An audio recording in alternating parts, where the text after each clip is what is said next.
बिस्मिल्लाहिर्रहमानिर्रहीम। अस्सलामु अलैकुम वरहमतुल्लाहि वबरकातुहू। दोस्तों, शयातीन जिन्नात को भगाने के लिए सूरह यूनुस की एक आयत का अमल,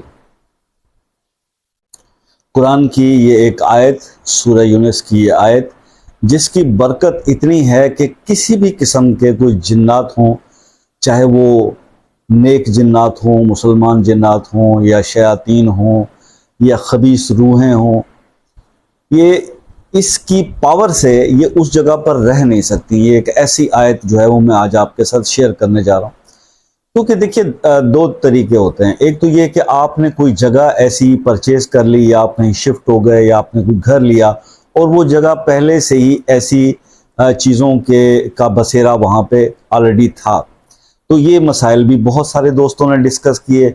और दूसरा तरीका जो है वो ये है कि फिर किसी के कोई अमल कराने से, कोई जादू या सिफली के कोई ऐसे मसाइल से, जो सिफली के मौकलात होते हैं, जादू के होते हैं, जिन्नात शयातीन होते हैं, वो उस बंदे पर या उसके घर पर जब अटैक करते हैं तो उससे भी वो मामला। तो ये दोनों सूरतों के अंदर ये आयत जो है ना, इसका बहुत ज़बरदस्त रोल है।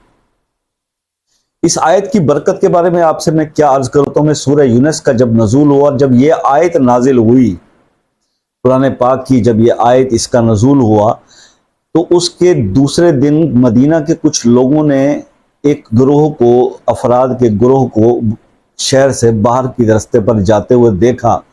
तो वो उनके पास पहुंचे कि ये अनजाने से लोग लग रहे हैं, कौन है।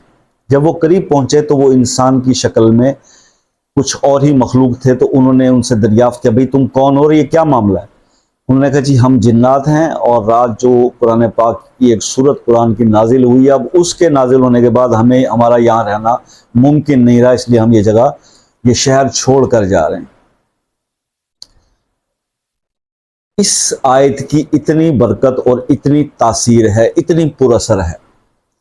अब आप अगर ये समझते हैं, क्योंकि अभी सूरह यूनुस के ना पहले बहुत सारी आयत के ऑलरेडी बड़े ही मुजरब, बहुत ज़बरदस्त अमलियात आपके साथ शेयर किए हुए हैं वीडियोस की शक्ल में, और आप जैसे बहुत सारे बहन भाइयों ने उस पर अमल भी किया और उसकी ओके रिपोर्ट भी दी कि जनाब वाकई सूरह यूनुस की जैसे आयत नंबर 80 और 81 जो है, ये जादू की काट के लिए और अमलियात के लिए जो है तावीज़ात हो जाते हैं बंदे पे, उसके लिए बहुत ज़बरदस्त है और लोगों ने इस्तेमाल किया, उसके रिज़ल्ट भी बहुत अच्छा है।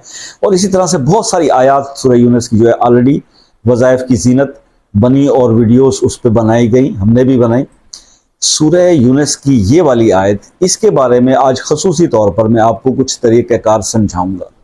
क्योंकि देखिए, अगर आपकी ज़िंदगियों में जो भूचाल आ जाता है ना, कुछ ऊंची नीची चीज़ें होना शुरू, अभी मैं अक्सर घरों के अंदर जो मेरी बहनें ये बात करती हैं कि जी फलां बच्चे का मिजाज सही नहीं और फलां खामिन का मिजाज सही नहीं, घर में ससुर बहुत बोलते हैं, गुस्सा करते हैं, या घर में कभी किसी का भी मूड जो है ना वो एग्रेसिव हो जाता है। जिस घर के अंदर ना ऐसी चीज़ों का बसेरा होता है ना, वहाँ पर ये एग्रेशन मामूली सी बात है।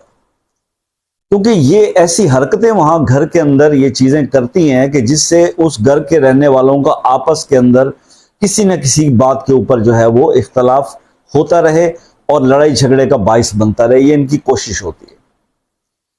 अब इस आयत के अमल से आपको जो सबसे बेहतर फायदा होने वाला है, एक तो ये फायदा आपको होने वाला है कि ये चीजें आपके घर से दूर हो जाएंगी, दफा हो जाएंगी। और दूसरा आपको यह फायदा यह होना है कि घर में सुकून होगा, लड़ाइयाँ झगड़े खत्म होंगे, बेबरकती खत्म होगी, तो ऑब्वियसली उसके नतीजे के अंदर आपके रिस्क में बरकत और फरावानी भी शुरू होगी। ये मिलजुल देखा जाए ना, ये सारा जितना भी ये एक सिनेरियो है जो डेवलप हुआ होता किसी घर के अंदर, बेबरकती का जो निज़ाम होता है, उसकी शुरुआत कहीं ना कहीं इन्हीं चीजों से हो रही होती है।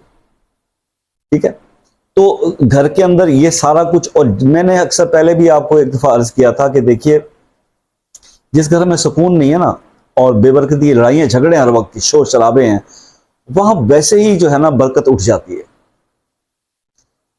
जहां प्यार मोहब्बत और सलूक है, अमन है, शांति है, तो वहां पर बरकतें भी बहुत ज्यादा होती हैं। तो इन चीजों की कोशिश ये होती है कि यहाँ घर में सुख चैन ना हो और हर वक्त बेबरकती रह जाए और लड़ाइयाँ झगड़े रह जाएं। मिसाल के तौर पर इधर की चीज उठाई उधर कर दी, अक्सर घरों में होता है। ठीक है, ये भी एक अलामत है।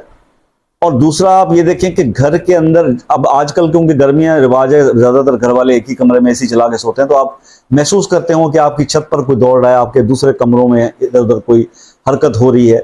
ये उन चीजों के होने का एक जबरदस्त एक वाज़ेह अलामत है। उसके बाद फिर आप तीसरी जगह पे आ जाएं तो ये है कि आपके घरों में, घर के अंदर, जैसे अक्सर जो है किसी जमाने में मेरे साथ, क्योंकि ये बीत चुकी है और मैं अपने इलाज खुद ही इन्हीं वज़ाइफ के साथ, अमलियात के साथ मैंने बेशुमार किए हैं।